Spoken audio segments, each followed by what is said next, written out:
Ey, sen siqilib o'tiribsanmi haliyam? Paramni topolmayapman, juftimni topolmayapman deb.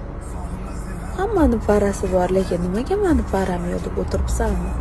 Sen hozir meni eshityapsan. Xoh erkak, xoh ayol bugun. Ishon, sen uchun, именно sen uchun yaratilgan. Именно sen uchun har bitta detal, har bitta xarakter, har bitta kulishi, даже hatto bo'y basti, jussasi, nafas olishigacha sen uchun именно yaratilgan inson bor hatto. Ishonasanmi shunga? Sen bir-birini to'ldirish uchun yaratilgansan. Ishonasanmi shunga? Yaratgan zot hech kimni juftsiz, hech kimni parasiz emas, hammani para juft bilan yaratganman degan. Sen shunga shubha qilasanmi? Hammaga unga bunga qarab, o'zingni juftingni topolmagan payting aslo ko'nglingni cho'ktirma.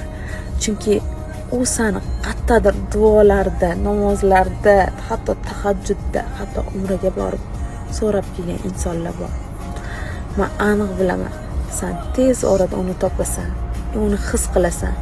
Faqat bitta iltimos, uni haqiqatdan his qilganingda aslo qo'yib yuborma. Sababi bunaqa hissiyot hamma inson bilan ham bo'lmaydi. Odam o'zini haqiqiy parasini topganda har tomonlama ko'ngil xotirjamligi, har tomonlama to'lishi, boshqacha bekordan bekorga uchrashmaganini his qiladi. Hamma parada unaqa narsa bo'lmaydi. Hattoki uni hidini o'zidan ham mazza qilishni boshlaysan. Просто deb unda hidlasang, hidini o'zidan ham nastroying ko'tariladi. Shunaqa parani topganingda aslo qo'yvorma.